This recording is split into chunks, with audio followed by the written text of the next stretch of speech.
ನಮಸ್ಕಾರ. ಈ ಸೆಷನ್ಗೆ ಸ್ವಾಗತ. ಇಂದು ನಾವು ಆಡಿಯೋ ಸಿಗ್ನಲ್ಗಳನ್ನು FM ಸಿಗ್ನಲ್ಗಳಾಗಿ ಹೇಗೆ ಬದಲಾಯಿಸುತ್ತೇವೆ, ನಂತರ optical fibre communication trainer kit ಬಳಸಿ ಅದನ್ನು ಹೇಗೆ ಮತ್ತೆ ಹಿಂಪಡೆಯುತ್ತೇವೆ ಎಂಬುದನ್ನು ಕಂಡುಕೊಳ್ಳುತ್ತೇವೆ. ಸಿಗ್ನಲ್ ಅನ್ನು ಟ್ವೀಕ್ ಮಾಡುವುದರಿಂದ ಹಿಡಿದು ಅದನ್ನು ಹೇಗೆ ಡಿಕೋಡ್ ಮಾಡಲಾಗಿದೆ ಎಂಬುದನ್ನು ಅರ್ಥ ಮಾಡಿಕೊಳ್ಳುವವರೆಗೆ ಅದನ್ನು ಹೇಗೆ ಮಾಡಲಾಗುತ್ತದೆ ಎಂಬುದನ್ನು ನಾವು ಹಂತ ಹಂತವಾಗಿ ಕಲಿಯುತ್ತೇವೆ.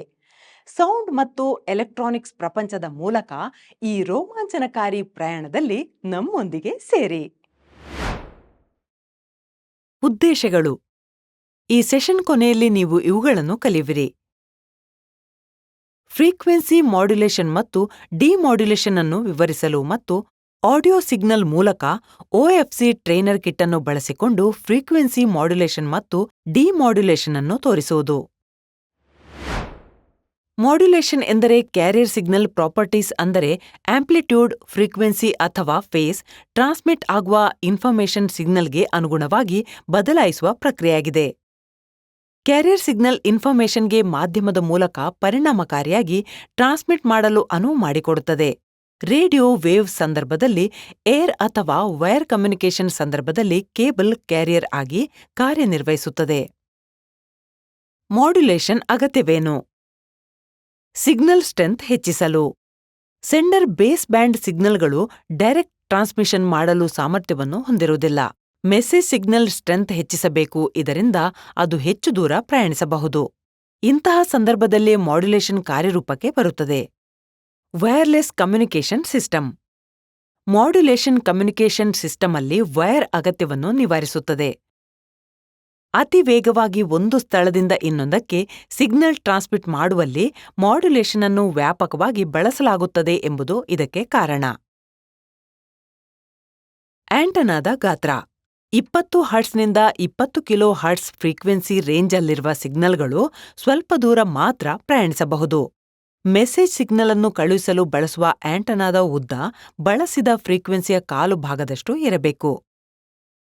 ಮೆಸೇಜ್ ಸಿಗ್ನಲ್ನ ಫ್ರೀಕ್ವೆನ್ಸಿಯನ್ನು ಹೆಚ್ಚಿಸಲು ಮತ್ತು ಅದರ ಸ್ಟ್ರೆಂತ್ ಅನ್ನು ಹೆಚ್ಚಿಸಲು ಮಾಡ್ಯುಲೇಷನ್ ಅಗತ್ಯವಿದೆ, ಇದರಿಂದ ರಿಸೀವರ್ ತಲುಪಬಹುದು. ವಿವಿಧ ರೀತಿಯ modulation: amplitude modulation, frequency modulation, phase modulation.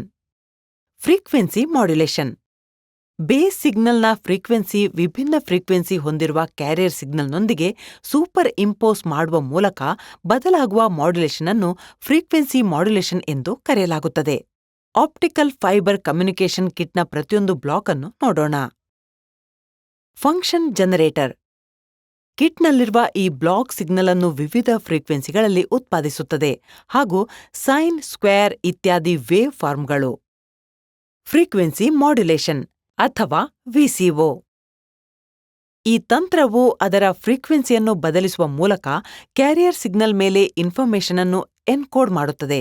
ಅದು ಟ್ರಾನ್ಸ್ಮಿಟ್ ಆಗುವ ಡೇಟಾದ ಆಧಾರದ ಮೇಲೆ ಫಂಕ್ಷನ್ ಜನರೇಟರ್ ಸಿಗ್ನಲ್ನ ಫ್ರೀಕ್ವೆನ್ಸಿಯನ್ನು ಬದಲಾಯಿಸುತ್ತದೆ.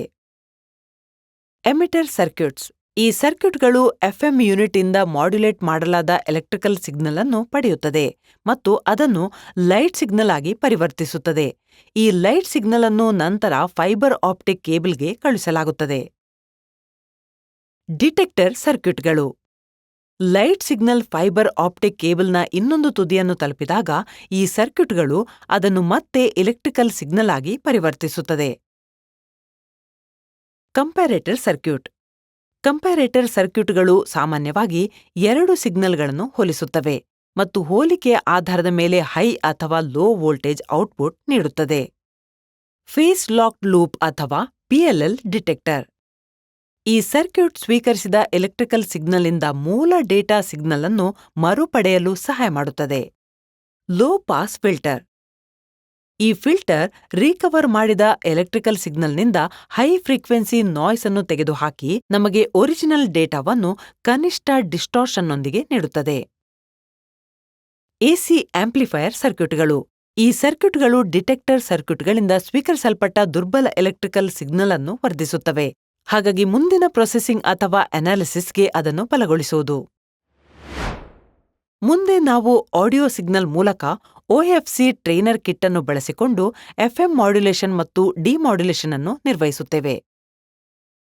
ಇದಕ್ಕಾಗಿ ನಿಮಗೆ ಈ ಕೆಳಗಿನ ಟೂಲ್ಸ್ ಮತ್ತು ಎಕ್ವಿಪ್ಮೆಂಟ್ ಅಗತ್ಯವಿದೆ. Optical fibre communication trainer kit 1, fibre optic cable 1, banana ಪಿನ್ಗಳು ಅಗತ್ಯವಿರುವಂತೆ, ಸಿಆರ್ಒ ಅಥವಾ ಕ್ಯಾಥೋಡ್ ರೇ ಆಸಿಲೋಸ್ಕೋಪ್ 1 ಮತ್ತು ಪ್ರೋಬ್ 2. ಆಡಿಯೋ ಸಿಗ್ನಲ್ ಅನ್ನು ಬಳಸಿಕೊಂಡು ಒಎಫ್ಸಿ ಟ್ರೈನರ್ ಕಿಟ್ ಬಳಸಿಕೊಂಡು ಎಫ್ಎಂ ಮಾಡ್ಯುಲೇಷನ್ ಮತ್ತು ಡಿಮಾಡ್ಯುಲೇಷನ್ ನಿರ್ವಹಿಸುವುದನ್ನು ಕಲಿಯೋಣ. ಹಂತ 1, ಪವರ್ ಸಪ್ಲೈ ಕನೆಕ್ಷನ್.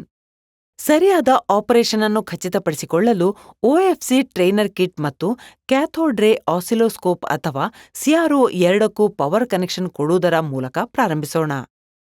2 ಡಿವೈಸ್ಗಳ ಪವರ್ ಕಾರ್ಡ್ಗಳನ್ನು ಅವುಗಳ ಪವರ್ ಔಟ್ಲೆಟ್ಗಳಿಗೆ ಪ್ಲಗ್ ಮಾಡೋ ಮೂಲಕ ಪ್ರಾರಂಭಿಸಿ.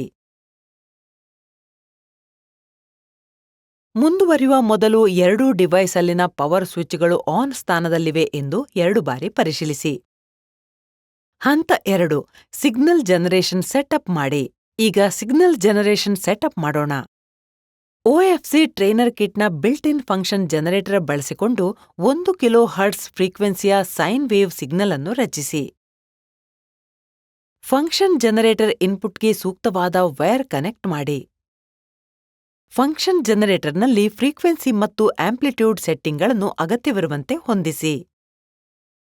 ವಿಶಿಷ್ಟವಾಗಿ ಫಂಕ್ಷನ್ ಜನರೇಟರ್ನ ಫ್ರಂಟ್ ಪ್ಯಾನೆಲ್ ಅಲ್ಲಿರುವ ನಾಬ್ಗಳನ್ನು ಬಳಸಿಕೊಂಡು ಫ್ರೀಕ್ವೆನ್ಸಿ ಮತ್ತು ಆಂಪ್ಲಿಟ್ಯೂಡ್ ಕಂಟ್ರೋಲ್ ಸರಿಹೊಂದಿಸಬಹುದು. ಹಂತ 3, ಆಸಿಲೋಸ್ಕೋಪ್ ಅಥವಾ ಸಿಆರ್ಒಗೆ ಕನೆಕ್ಟ್ ಮಾಡಿ. ಪ್ರೋಬ್ ತೆಗೆದುಕೊಂಡು ಅದನ್ನು ಚಾನಲ್ 1ಕ್ಕೆ ಕನೆಕ್ಟ್ ಮಾಡಿ. ಈಗ ಫಂಕ್ಷನ್ನ ಜನರೇಟರ್ನ ಔಟ್ಪುಟ್ ಅನ್ನು ಸಿಆರ್ಒನ ಆಯ್ದ ಇನ್ಪುಟ್ ಚಾನಲ್ಗೆ ಕನೆಕ್ಟ್ ಮಾಡಿ. ಇನ್ಪುಟ್ ಸಿಗ್ನಲ್ ಕನೆಕ್ಟ್ ಮಾಡಲು ರೆಡ್ ಅನ್ನು ಬಳಸಿ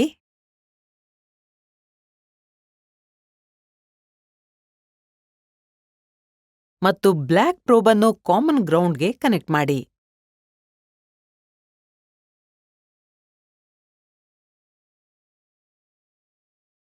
ಹಂತ 4, ಸಿಗ್ನಲ್ ಕ್ಯಾರೆಕ್ಟರಿಸ್ಟಿಕ್ಸ್ ಅನ್ನು ಪರಿಶೀಲಿಸಿ. ಈಗ ಸಿಆರ್ಒ ಸ್ಕ್ರೀನ್ ಮೇಲೆ ವೇವ್ ಫಾರ್ಮ್ ಗಮನಿಸಿ. ಪರಿಶೀಲನೆಗಾಗಿ ಈ ಕೆಳಗಿನ ಇಕ್ವೇಷನ್ಗಳನ್ನು ಬಳಸಿ. ಆಂಪ್ಲಿಟ್ಯೂಡ್ ಎ = ವರ್ಟಿಕಲ್ ಡಿವಿಷನ್ ಸಂಖ್ಯೆಯನ್ನು ವೋಲ್ಟ್ ಪರ್ ಡಿವಿಷನ್ ಇಂದ ಗುಣಿಸುವುದು.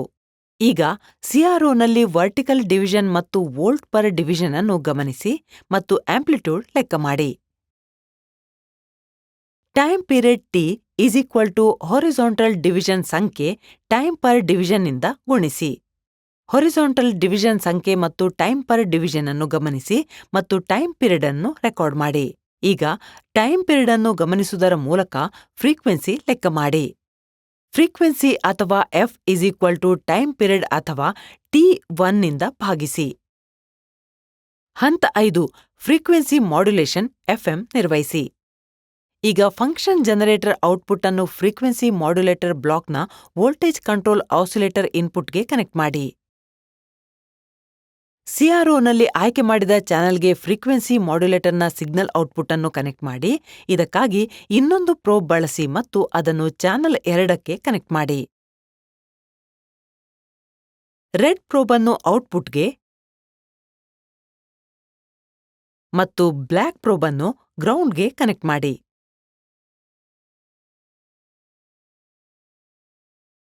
ಮಾಡ್ಯುಲೇಟೆಡ್ ಸಿಗ್ನಲ್ ವೇವ್ ಫಾರ್ಮ್ ಸರಿಯಾಗಿ ಪ್ರದರ್ಶಿಸಲು ಆಸಿಲೋಸ್ಕೋಪ್ನಲ್ಲಿನ ಸೆಟ್ಟಿಂಗ್ಗಳನ್ನು ಹೊಂದಿಸಿ. ಉದಾಹರಣೆಗೆ ವರ್ಟಿಕಲ್ ಮತ್ತು ಹಾರಿಜಾಂಟಲ್ ಸ್ಕೇಲ್, ಟೈಮ್ ಡಿವಿಷನ್ ಮತ್ತು ಆಯಾ ಚಾನೆಲ್ನ ವೋಲ್ಟ್ಗಳು ಅಥವಾ ಡಿವಿಷನ್ ಸಹ ಅಡ್ಜಸ್ಟ್ ಮಾಡಿ. ನೀವು ಈಗ ಆಸಿಲೋಸ್ಕೋಪ್ ಸ್ಕ್ರೀನ್ ಮೇಲೆ ಮಾಡ್ಯುಲೇಟೆಡ್ ಸಿಗ್ನಲ್ ಅನ್ನು ವೀಕ್ಷಿಸಲು ಸಾಧ್ಯವಾಗುತ್ತದೆ. ಇದು ಫ್ರೀಕ್ವೆನ್ಸಿ ಮಾಡ್ಯುಲೇಟರ್ನಿಂದ ಉತ್ಪತ್ತಿಯಾಗುವ ಫ್ರೀಕ್ವೆನ್ಸಿ ಮಾಡ್ಯುಲೇಟೆಡ್ ಔಟ್ಪುಟ್ ಅನ್ನು ಪ್ರತಿನಿಧಿಸುತ್ತದೆ. ಹಂತ 6, ಟ್ರಾನ್ಸ್ಮಿಷನ್ ತಯಾರಿ. ಈಗ ಫ್ರೀಕ್ವೆನ್ಸಿ ಮಾಡ್ಯುಲೇಟರ್ನ ಔಟ್ಪುಟ್ ಅನ್ನು ಎಮಿಟರ್ ಸರ್ಕ್ಯೂಟ್ನ ಇನ್ಪುಟ್ಗೆ ಕನೆಕ್ಟ್ ಮಾಡಿ. ಈ ಔಟ್ಪುಟ್ ಪೋರ್ಟ್ ಅನ್ನು ಎಮಿಟರ್ ಸರ್ಕ್ಯೂಟ್ನ ಇನ್ಪುಟ್ ಪೋರ್ಟ್ಗೆ ಕನೆಕ್ಟ್ ಮಾಡಲು ಸೂಕ್ತವಾದ ಕೇಬಲ್ ಬಳಸಿ. ಎಮಿಟರ್ ಸರ್ಕ್ಯೂಟ್ ಅನಲಾಗ್ ಮತ್ತು ಡಿಜಿಟಲ್ ಮೋಡ್ಗಳನ್ನು ಒಳಗೊಂಡಂತೆ ವಿಭಿನ್ನ ಆಪರೇಟಿಂಗ್ ಮೋಡ್ಗಳನ್ನು ಹೊಂದಿದೆ. ಫೈಬರ್ ಆಪ್ಟಿಕ್ ಕೇಬಲ್ ಮೂಲಕ ಟ್ರಾನ್ಸ್ಮಿಷನ್ಗಾಗಿ ನಾವು ಎಮಿಟರ್ ಸರ್ಕ್ಯೂಟ್ ಅನ್ನು ಡಿಜಿಟಲ್ ಮೋಡ್ಗೆ ಹೊಂದಿಸಬೇಕಾಗಿದೆ. ಮುಂದೆ ನಾವು ಫೈಬರ್ ಆಪ್ಟಿಕ್ ಕೇಬಲ್ನ ಇನ್ನೊಂದು ತುದಿಯನ್ನು ಎಮಿಟರ್ ಸರ್ಕ್ಯೂಟ್ ಔಟ್ಪುಟ್ನ ಟರ್ಮಿನಲ್ಗೆ ಕನೆಕ್ಟ್ ಮಾಡುತ್ತೇವೆ. ಮುಂದೆ ನಾವು ಫೈಬರ್ ಆಪ್ಟಿಕ್ ಕೇಬಲ್ನ ಇನ್ನೊಂದು ತುದಿಯನ್ನು ಡಿಟೆಕ್ಟರ್ ಸರ್ಕ್ಯೂಟ್ನ ಇನ್ಪುಟ್ಗೆ ಕನೆಕ್ಟ್ ಮಾಡುತ್ತೇವೆ. ಫೈಬರ್ ಆಪ್ಟಿಕ್ ಕೇಬಲ್ ಎರಡೂ ತುದಿಗಳು ಕನೆಕ್ಟ್ ಆಗಿದೆ ಎಂದು ಖಚಿತಪಡಿಸಿಕೊಳ್ಳಿ. ಸೇಫ್ಟಿ ಟಿಪ್: ಫೈಬರ್ ಸ್ಟ್ಯಾಂಡ್ಗಳು ಅಥವಾ ಕನೆಕ್ಟರ್ಗಳಿಗೆ ಹಾನಿಯಾಗದಂತೆ ಫೈಬರ್ ಆಪ್ಟಿಕ್ ಕೇಬಲ್ಗಳನ್ನು ಎಚ್ಚರಿಕೆಯಿಂದ ನಿರ್ವಹಿಸುವುದು ಬಹಳ ಮುಖ್ಯ. ಹಂತ 7 ಡಿಮಾಡ್ಯುಲೇಷನ್ ಸೆಟಪ್. ಡಿಟೆಕ್ಟರ್ ಸರ್ಕ್ಯೂಟ್ನ ಔಟ್ಪುಟ್ ಕಂಪ್ಯಾರೇಟರ್ ಸರ್ಕ್ಯೂಟ್ಗಳ ಇನ್ಪುಟ್ಗೆ ಕನೆಕ್ಟ್ ಮಾಡಿ. ಕೇಬಲ್ನ ಈ ತುದಿಯನ್ನು ಕಂಪ್ಯಾರೇಟರ್ ಇನ್ಪುಟ್ ಪೋರ್ಟ್ಗೆ ಹೊಂದಿಕೆಯಾಗುವ ಸೂಕ್ತ ಕನೆಕ್ಟರ್ಗಳೊಂದಿಗೆ ಕೊನೆಗೊಳಿಸಲಾಗಿದೆ ಎಂದು ಖಚಿತಪಡಿಸಿಕೊಳ್ಳಿ. ಮುಂದೆ ನಾವು comparator output phase lock loop PLL ಡಿಟೆಕ್ಟರ್ನ ಇನ್ಪುಟ್ಗೆ ಕನೆಕ್ಟ್ ಮಾಡುತ್ತೇವೆ. ಈ ಕನೆಕ್ಷನ್ ಸ್ಥಾಪಿಸಲು ಸೂಕ್ತವಾದ ಕೇಬಲ್ಗಳು ಅಥವಾ ಕನೆಕ್ಟರ್ಗಳನ್ನು ಬಳಸಿ. ಕಂಪ್ಯಾರೇಟರ್ ಇಂದ PLL ಡಿಟೆಕ್ಟರ್ಗೆ ಸಿಗ್ನಲ್ ಪಾತ್ ಸರಿಯಾಗಿ ಕನೆಕ್ಟ್ ಆಗಿದೆ ಎಂದು ಖಚಿತಪಡಿಸಿಕೊಳ್ಳಿ. ಹಂತ 8 ಡಿಮಾಡ್ಯುಲೇಟೆಡ್ ಸಿಗ್ನಲ್ ಅನ್ನು ಗಮನಿಸಿ. ಮುಂದೆ ನಾವು PLL ಡಿಟೆಕ್ಟರ್ನ ಔಟ್ಪುಟ್ ಲೋ ಪಾಸ್ ಫಿಲ್ಟರ್ ಸರ್ಕ್ಯೂಟ್ನ ಇನ್ಪುಟ್ಗೆ ಕನೆಕ್ಟ್ ಮಾಡುತ್ತೇವೆ. ಲೋ ಪಾಸ್ ಫಿಲ್ಟರ್ ಸರ್ಕ್ಯೂಟ್ ಯಾವುದೇ ಹೈ ಫ್ರೀಕ್ವೆನ್ಸಿ ನಾಯ್ಸ್ ಅಥವಾ ಡಿಮಾಡ್ಯುಲೇಟೆಡ್ ಸಿಗ್ನಲ್ನಲ್ಲಿರುವ ಇಂಟರ್ಫೆರೆನ್ಸ್ ತೆಗೆದುಹಾಕಲು ಸಹಾಯ ಮಾಡುತ್ತದೆ. ಮುಂದೆ ನೋಡಲು ಸೂಕ್ತವಾದ ಆಂಪ್ಲಿಟ್ಯೂಡ್ ಅನ್ನು ಪಡೆಯಲು ನಾವು ಫಿಲ್ಟರ್ ಮಾಡಿದ ಸಿಗ್ನಲ್ ಅನ್ನು ಆಂಪ್ಲಿಫೈ ಮಾಡುವ ಅಗತ್ಯವಿದೆ. ಇದಕ್ಕಾಗಿ ಲೋ ಪಾಸ್ ಫಿಲ್ಟರ್ ಸರ್ಕ್ಯೂಟ್ನ ಔಟ್ಪುಟ್ ಸೂಕ್ತವಾದ ಕೇಬಲ್ಗಳು ಅಥವಾ ಕನೆಕ್ಟರ್ಗಳನ್ನು ಬಳಸಿಕೊಂಡು ಆಂಪ್ಲಿಫೈಯರ್ ಸರ್ಕ್ಯೂಟ್ನ ಇನ್ಪುಟ್ಗೆ ಕನೆಕ್ಟ್ ಮಾಡಿ.